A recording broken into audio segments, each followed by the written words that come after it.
Hello, my dears.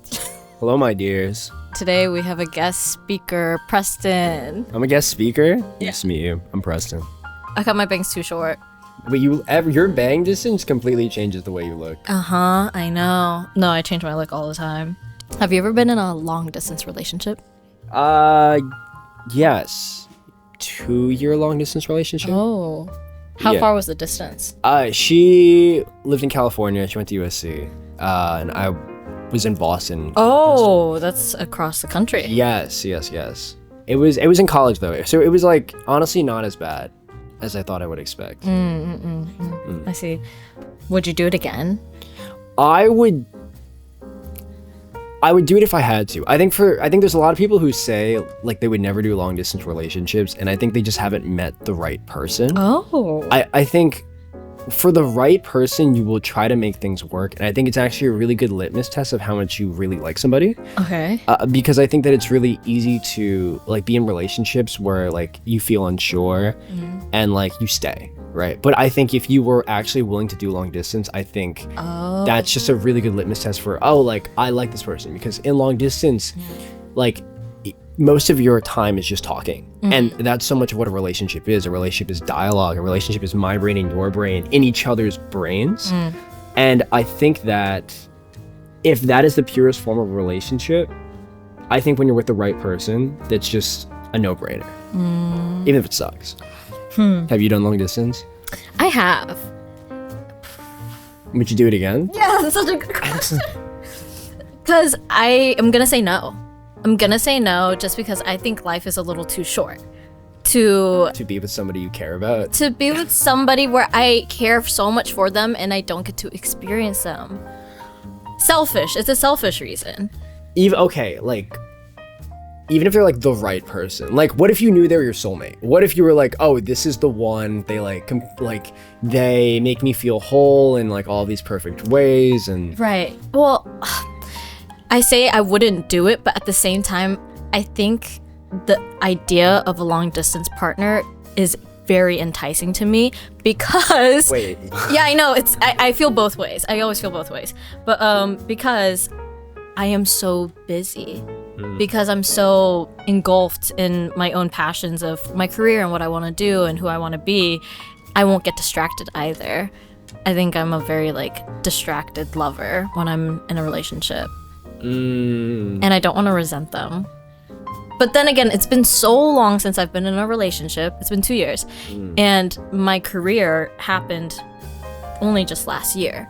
So I don't know how I am actually as the occupations that I have now and being in a relationship. I'm truly so curious as to what kind of partner I'll be. So yes and no, I would do and would not do long distance. I feel like you're going to be an incredibly low maintenance partner. Really? But besides that, wait, so just to make sure I understand, you're saying that you like the idea of a long distance partner, but in reality, you think you would hate it. Or is it the opposite? I don't know. I couldn't tell you. I wish I could tell you. Did you ever think that you're gonna be a content creator when you're gonna grow up? Wait, not even close. It's actually, wait, I was a software engineer before this. I quit my job 5 months ago. Congratulations. Super scary. 5 months ago is fresh. Yeah, scariest decision I ever made, honestly. Biggest leap in this economy. Yeah, that is a really big jump. Yeah, that was scary. I had no regrets. No, I'm clutching my pearls. I think there's kind of two things. I think when I was younger, I didn't really believe in anything. I didn't stand for anything. I didn't really have clear ideas of who I was and what I wanted to be and where I stood in this world. And I think that my younger self would be so shocked that I found something that I really believe in, that I really care about, that I think that the world needs to hear. And I think more than anything, that has been the biggest shock for me. Yeah, what do you think that transition was? What changed from you not knowing to knowing? What do you mean by that? What changed in the context of? It seems like you were a blank slate. You didn't really NPC. know where to place yourself. What changed from being NPC to Preston?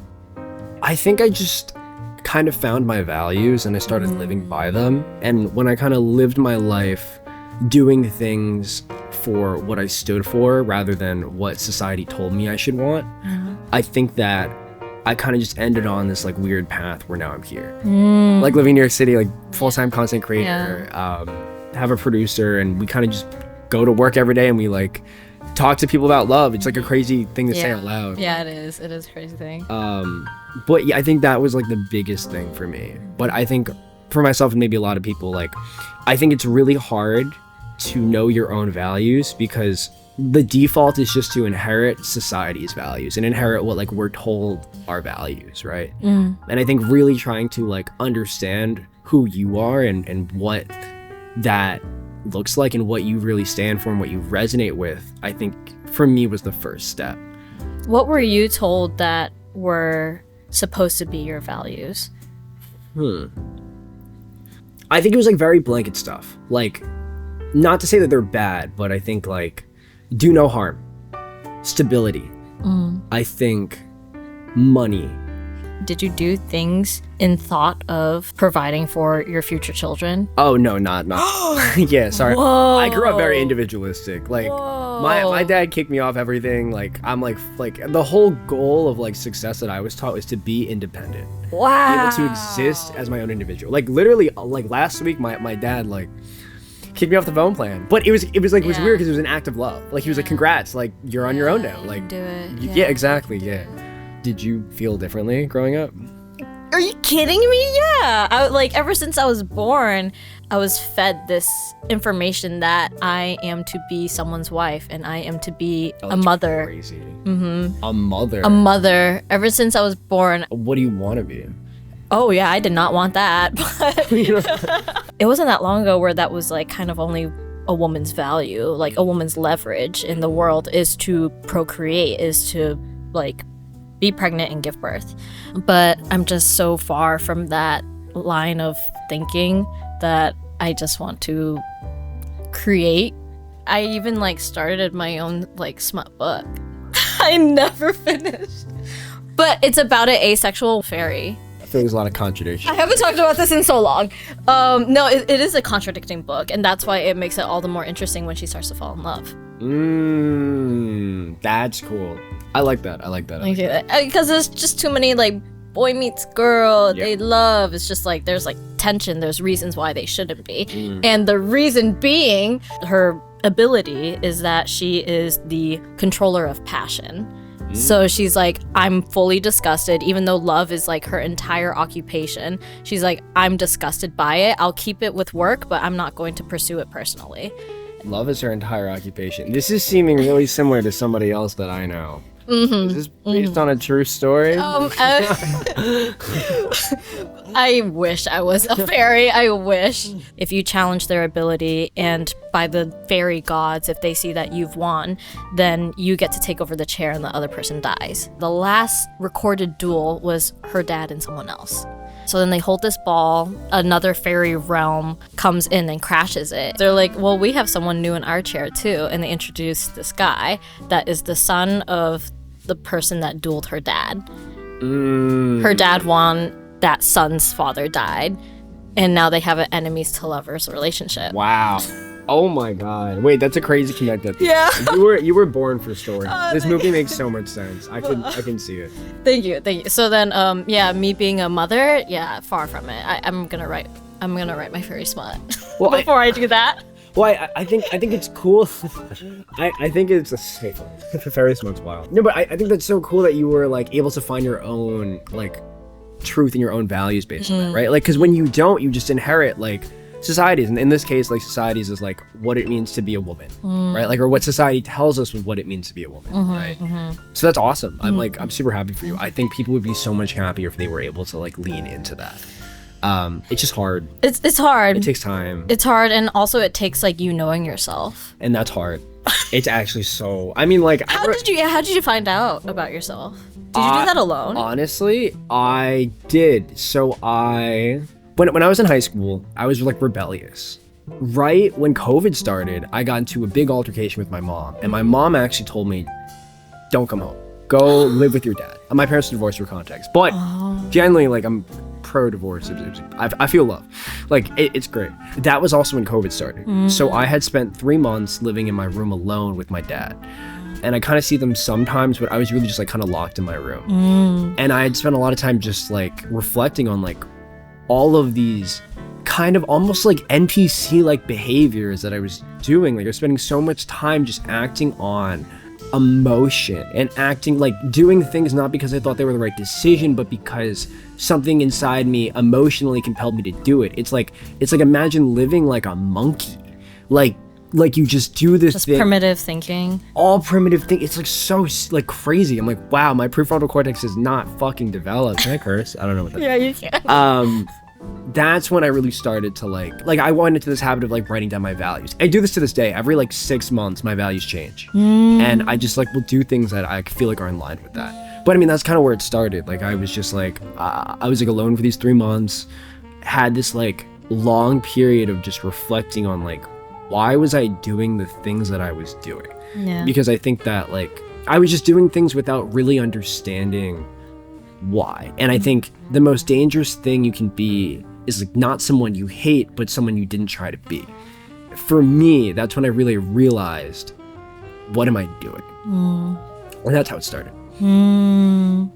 It took a therapist. It took years of therapy for me to find myself and to really understand what are my values, what is the distinction between the values that were instilled in me through other people, and what are the ones that I want to walk away with. Oh my gosh, I remember like the first session I had, I was just like, how do I talk to you? Really? Yeah. Oh, like you were like nervous to talk to them, or like nervous to open up? Just no nerves. It was just like confusion.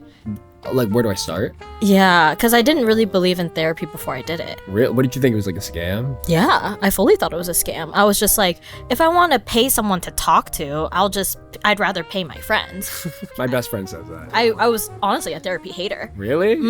I have mixed feelings, but I'm pro therapy. I see a therapist. But continue. It used to be anti, but I think that just goes hand in hand with like the cultural upbringing that I had. Paris anti-therapy? I think a lot of Asian culture is. Yeah, mental health was just kind of not acknowledged. Nor, I guess, in a way, you know, if you immigrated here with nothing and you're in a very survival mindset, you don't have time to think about mental health. You only have time to like survive. Yeah. So I understand, I get it, but I'm luckily born into a generation of where I do have that time. Yeah, so then I sat in front of her and she would ask me these really, really insightful questions of like, okay, like, do you feel any tension within your body? Oh, that's where you started. Like, what did I feel at like a body level? Because I didn't know that either. And I was just like, where? You know, what shape is it? And what color is it? It's just like interesting to kind of visualize and illustrate the things that you're internally feeling. Yeah. The first few sessions, I was just like, if I were a color right now, I wouldn't even be the color white. I would be the color blank. I was purely just transparent. There was nothing going on in me. I guess in a way that was my version of being an NPC. Wow. Colors are interesting. No, keep going. It is really, it helped me a lot. It helped me a lot with like how I perceive myself and how I perceive others. There was a point in time where I got super in tune with associating colors and people and emotions where I thought I had synesthesia. Oh. But I used to see it like emanate off of people, and whatever they touched, like they left that color there. Kind of fun. That's actually a really cool way to frame it. Or at least like at the end of that you get a better understanding of how you're feeling and like how in touch you are with your emotions if you can attach it to something, right? Like describe it, the shape, the color, the weight, the texture. That's it helps kind of just like dissect, I think, situations too, because there was a point in time where like, oh, I went on a date. This was like years ago. I went on a date and I was so nervous. And then when he put like a hand on like my upper back or something, this was like around the time where I was really learning about colors and shapes. And you're like red. You said that out loud? It was like literally like a spike of red went up my back. Whoa. And I was like, I don't know if that's good or if that's bad. Whoa. But it happened. And I was like, okay. Like it kind of gave me like an alarm system. I don't know if it's good or it's bad. It just happened. I like that. I like that line. It's a really good line. How are you feeling right now? Do you color, texture? Like what do you mean? Do you feel any like this like is so hard. tension anywhere in your body. Let me think. Well, it's funny you brought that up because I don't think I thought about emotions like that in like the body, or at least I haven't spent a lot of time thinking about the shape, texture, color of how I feel. Yeah. Let me think. Yeah. Well, okay. What's the exercise I'm doing? Like, walk me through it. Like, what am I? Right. So I say close your eyes, and then take a breath. And when you inhale, where in your body do you feel that it's a little bit firmer than the rest? Probably in my sternum, between the throat and the sternum. Oh. Now, what shape do you think it is? Like a cube, maybe 2D? Sharp edges, round edges? Not sharp edges. Oh, this is so hard. My senses are all competing for things because right now I'm hungry, but also my back kind of hurts because I'm slouching.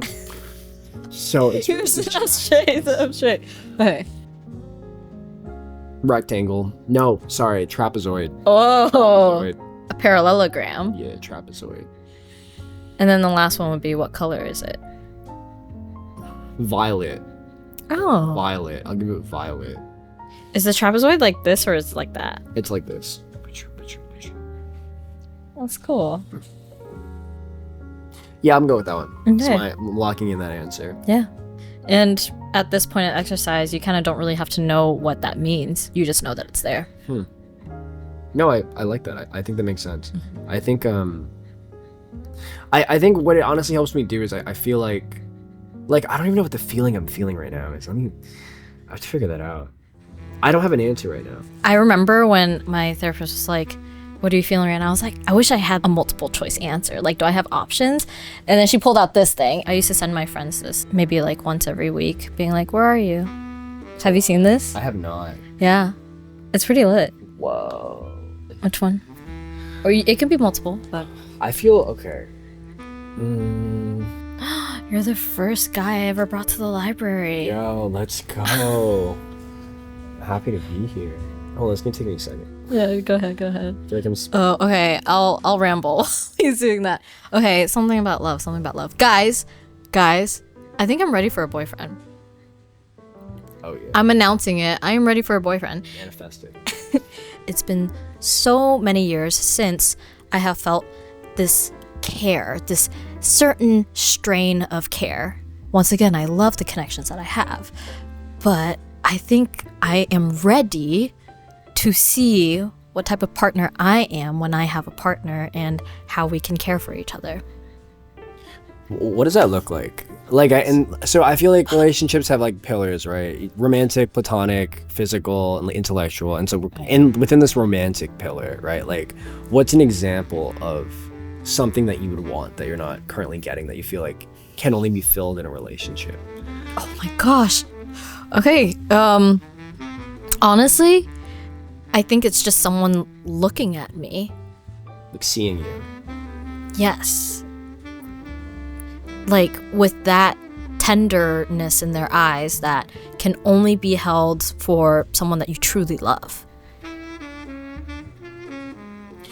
What would that person do? Like tangibly? Yeah, like as an action. Like yeah.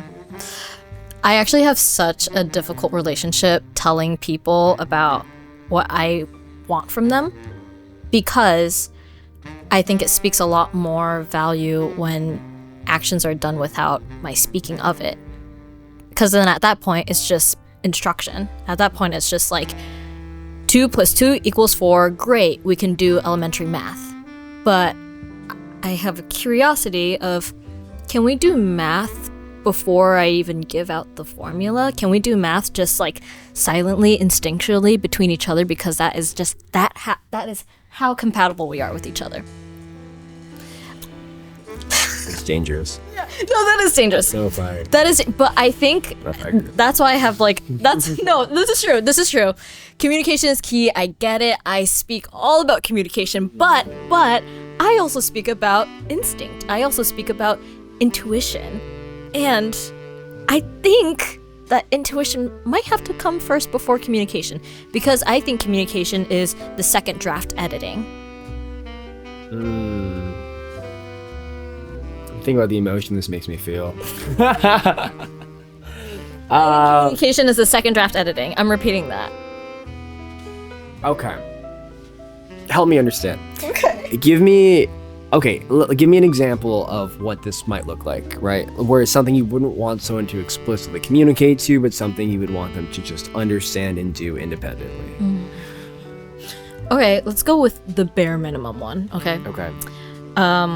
We're walking on the street, and I trip and fall, and I'm bleeding. Okay. It would make me sad if I had to say, can you help me up? Oh, like they're just standing up and like watching you? Yeah. Yeah. That's why I said, let's do the bare minimum one. Yeah. So, relaying it into more of like the complex nuance of being in a relationship.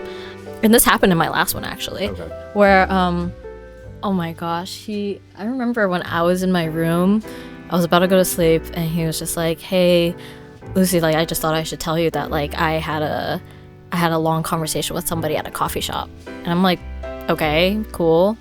Went to go shower, and then while I'm showering, I'm like, why did he feel the need to tell me that? Like, what am I missing here? So I go back, and I was like, how long was this conversation? Like 3 hours. And I was like, okay. I'm just like kind of sitting with that, like, how does that make me feel? How does that really make me feel? Need the color wheel? and I think I did pull that up. Because I was like, before I react, before I say anything that I don't necessarily know that I mean, I'm just gonna sit with this. And I sat with it right in front of him. And I think that made him nervous with me being like quietly digesting it. And he was like, yeah, like she asked me to the movies. But then I told her, no, I'm not doing that. But you continue to have the conversation with her after she has explicitly shown you romantic interest. How do you think that makes me feel? Yeah, but then the guy was just like, hey guys, we have to start cleaning up. And I was like, oh, so you spoke to her until they closed. Oh, y'all didn't end the conversation on y'all's own terms. Y'all got kicked out. And that, I was like, that was where draft 2 came up. And that was where I'm having constant communication about why I didn't think that was right. And it is nuanced, because he was like, fine, if you don't want me talking to other people, I just won't talk to them. I'm like, that's not the issue. Fine, is it because she was a woman? And I'm like, that's also not the issue. Maybe I'll take another video to talk about it if anyone's confused. But yeah, I think that was a specific case scenario of where I didn't think that this needed to be communicated about. I just thought that it should have been kind of already within an instinctual level of like, oh, I don't think my partner would like this. And I know why. I hear what you're saying now. I think you're right. I think the nuance of this is really important. And I think what you're really getting at is, I think people instinctually have different definitions of respect, right? And so for somebody, that might be normal. And for another person, it's like, how could you do that? Right? Like these things betrayal, that like, betrayal. Yeah. Like something from as small as like, what does following someone on Instagram mean to you? Or something as like big as that, right? And I think that like we get into these relationships, and I think it's hard to really get a read on that, because like I have no idea of what your boundaries of respect look like in a romantic relationship. I think it's really hard, and I think it makes a lot of sense. So if you want somebody that you just like feel more compatible with in terms of just like things like what respect looks like, just as like a baseline, that makes so much sense. And I think you'll find what you're looking for, right? I think that there are things that like you having to explicitly communicate that, I just think is probably not a good sign. If like one person's like, this was so normal, the other person's like, how could you do this? I think on a smaller scale, they're like less, they're more fine, right? Like it's like, oh, like I didn't realize that flowers is something that makes you feel loved, and so I will get you flowers, not because I think that they're cool, but because I know that you love them, and it makes how you feel. And there's like a love element to that, where it's almost like the act of you communicating that and me doing it for you is rooted in love, and it actually makes it more special in a way. But like misaligned definitions of respect, I think that is something that is like, you're gonna have a really, really uphill battle if you're in a relationship and you aren't on the same page on what that looks like. So I think that's totally fair, and I think you'll find what you're looking for. Thank you. But yeah, the word same page, I kind of hate that word. Why? I think a better word's aligned. Because I think it like, I think that being on the same page implies like, well, I have to make you this or we have to meet somewhere. But I think aligned kind of hints at this like idea of like we are just aligned or we're not. Yeah. And it's okay either way. There's no judgment associated with it. Like we simply like have similar values and we simply see respect the same way and we kind of just get that. And like you can kind of deal with the stuff downstream of that after and like kind of figure out the small stuff. Like it doesn't matter what side of the bed you sleep on or what your preference is. It doesn't matter if you like going out or not if the values are there and that alignment. Yeah. I guess the reason why I also don't like the term like same page is because if you look at a page, there's so many words on there and it's just unrealistic to think that we will open up to the same page with the same books, with the same margins, with the same font, with the same color. Even if I took two identical books right now, if I opened them up, there's going to be something different between them. Like if you are going at it with the perspective that like, we have to be on the same page. I think we should just come from like maybe like the same spine of book, but not on the same page. And the same spine of book looks like knowing what 3 hours in a cafe means in a relationship. Yeah, I mean, am I the only one that thought that was kind of crazy? I think it's a little far. I will say I personally have very, on the more extreme end, like very loose definitions of what's okay and not okay. Like I just like hot take. What is it? No, like that was so big claim. No. Like just in this like I try my best to just completely like start from like if I just completely trusted you. Do I think you did this out of malice or not? Right. Okay. And so I think I'm like probably on the more extreme end where I just trust my partner that like if they're a girl and they hang out with I'm straight, sorry. If they hang out with a guy that like it's rooted with me in mind, right? Like that they're not actively going out of their way or even subconsciously going out of their way to like do something disrespectful, right? Like in relationships I typically give my partners more grace than the opposite. But I just think that's kind of a me thing. I think I'm just very extreme on like trust. Like if you trust me, like what's the issue? I'll just trust you. Like it's fine. Just like we know like what's not okay and okay. Then yeah, that's it. Because I think people tend to control like substitute trust for control, and that gets really dangerous. But I'm definitely on the more extreme end here. Like I'm just like full trust. Like like don't cheat on me. Don't like intellectually, emotionally, physically, whatever. Yeah. Do whatever you want. Yeah, understood. And that's great. It's hard. And that's so good. I guess I have only dated when I was like still in school. So I was still pretty young. My partners were still young. And I could see the emotional cheating, but you know, it's hard for the person that's in that situation to even admit and fess up. Like, yep, I'm falling for someone else. Like that's tough. Yeah, that's different. It's like, sure, I can have trust that you won't do that, but do I have trust that you can fess up? If you don't trust, I mean, well, that makes sense. If you don't trust the person, then it's clipped. Like, And you can't like it's just clipped. Like it's like. Do you believe that people can be attracted to others outside of their partner while in a relationship? Yeah, I mean, like how are we defining attraction? Like I think like obviously we're all human creatures, and I think that like. To say that you don't find somebody physically attractive, I do actually believe there's a subset of the population that just doesn't get attracted to other people. Like they're just so loyal that they're just like, I can't even conceive of this. Do you think it's repression, or do you actually think it's true? No, I think it's true. Okay. I think it's true. I've talked to people about it. I think it makes sense to me. I mean, the world's so big. I kind of believe that there's any percent of anything. What do you mean? Oh, I don't even think it's that small. Sorry, I think it's like. Oh, really? I'm putting in like I'll put in the double digits below double digits. That's my guess. 12. I'm in like the 10 to 30, 10 to 20, 10 to 20%. 20 is pretty high. I've just met some really loyal people, which I respect. Like, and I think that it's like almost like beautiful that they can feel that way. Yeah. I think if you're in that bracket or you're not in that bracket, you just can't understand how the other bracket is like that. You're like, what are you talking about? Like, that's a good way of putting it. Like, you know what I mean? Like, it's like you can't even conceptualize. And then that's like where like again like alignment comes in. Like disrespectful it looks like, right? So yeah, like I think you can be physically attracted, which doesn't mean you act on it, right? I mean that's like fine, right? Like, it's human. It is natural to like. And also, I think it's also objective. I have so many guy friends that are fearful to admit that they find a man good looking. and they're like, yeah, I'm not gonna lie, like he's a good looking guy. I'm like, why would you have to say you're not gonna lie? He is a good looking guy. Oh, you don't want to see how guys talk. like they're so shy and embarrassed to admit an objective opinion that they have. I think part of it's just like how we're conditioned on like a gender level. I think that like it's more socially accepted for like guys to say that about girls than girls to say that about guys in relationships.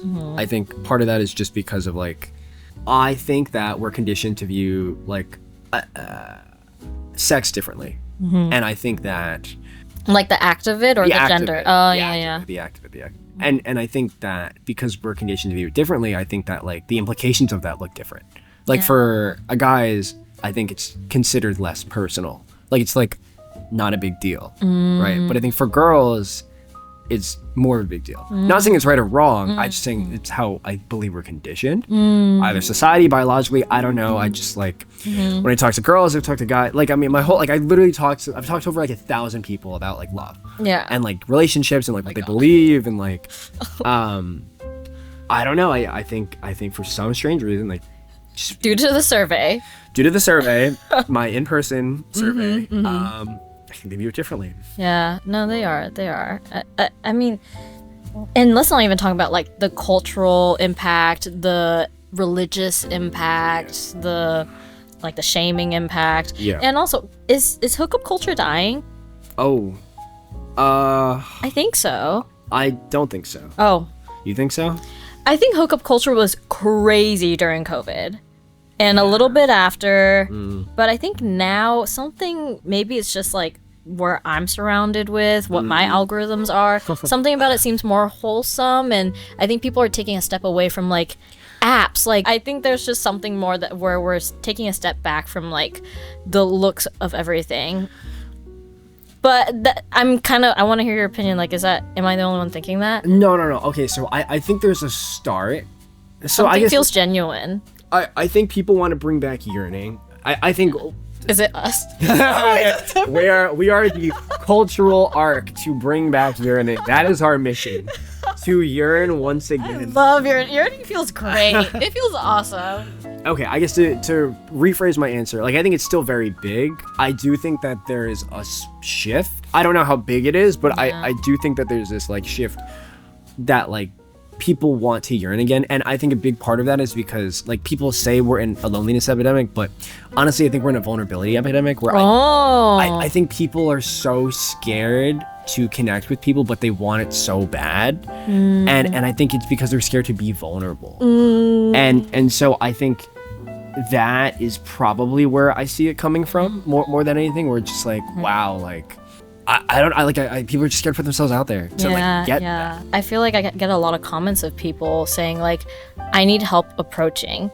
What do I say word for word? Yeah. How do I hold myself, and how do I get over that fear? Yeah. And I'm like, honestly, you just have to go in there and be prepared to be rejected. And then once you feel that rejection, it will roll right off your back. And if it sticks with you, then let it stick with you, but it will roll. No matter what time it is, it will roll at some point. But that's interesting that you talked about like the vulnerability epidemic. I had a hot take given to me recently, and it shifted my way of thinking. This was information given to me by a man, and he was like, if you want the sweet boys, you have to be the one to approach. You're not going to want the guys that approach you. Can I get the guy on the bench? So then I had the thought, I was just like, I already have been approaching. People on my channel already know that I give myself like a social assignment of approaching somebody romantically once a week on the train. Oh, wait till they see what's coming. Wait till they see what's coming. And then we're about to accelerate that. I made a flyer. That says like, I'm ready for a boyfriend and I love nerds. So that's on the flyer. So funny. How do I approach in a different way now? Because I feel like, there's so many other ways that we can explore approaching though. Like what? Maybe for one, a flyer. Real. Maybe for one, a flyer. I think this is a good way. Like, I don't want it to be digital. I want it to be physical in some sort of way. And if it's not with my face, then like maybe like a letter left somewhere. That would be insane. No. That would be insane if I left a letter around and someone picked it up and found it. Letter, that's like a me cute K-drama that's also you're limited to like one person. Yeah, that is very narrow. Flyer's good because you're putting it out. You just want nerds. So like you're only gonna get nerds. I thought, is this gonna scare the nerds away? No, I think people are gonna send it to their nerd friends. Aww. And I think they're gonna be like, this person is like so you. Oh. I think this is how you're gonna get your boyfriend. I feel really good about that. That's insane. If I can, what is it? When you gotta manifest it. You're right. gonna manifest your boyfriend through the flyer, who's gonna be so nerdy beyond belief and can't talk and perfect for you. And doesn't talk to women for 3 hours in a cafe when they're in a relationship. The spine of the book is coming. Oh, that's sweet. Good callbacks. All right, well, yeah. Let me know if y'all want to have more talks with me and Preston. Give us questions, please. Maybe I'll just do it. This was a very like stream of consciousness video. Drop questions in this video specifically if you want me and Preston to go over them. We usually talk about love, but today we talked a lot about other things. So yeah, do you have anything to say? This was fun. Bye, my dears. Am I allowed to say that? Yeah, you can. Check out his Instagram. I'm sure y'all already know it so much. He's just a really, really genuine, authentic content creator that I very much look up to when it comes to just keeping it real. Keeping it real. Real with me. Yeah. All right. Thank you. That's so sweet. Thank you guys. And then now I usually say like, I wish them like 2 things before I check out. Okay. So what are you wishing? Yeah. Here. No. You think of one and I'll think of one. Okay. Okay. Oh. Okay. Go. Oh. I wish them the best of luck living by their values. I wish you clean bed sheets to fall asleep very nicely into tonight. I feel like I missed the memo on it can be conceptual or it can be physical, whatever you want. Also, please fund my film. Please fund my film. Please help. We have to get 80% of our goal. If we don't get any of it, then we. Okay, if we don't hit 80%, then we get none of the money. So please help me fund my film about love. Fund the film, please. Find her a boyfriend too.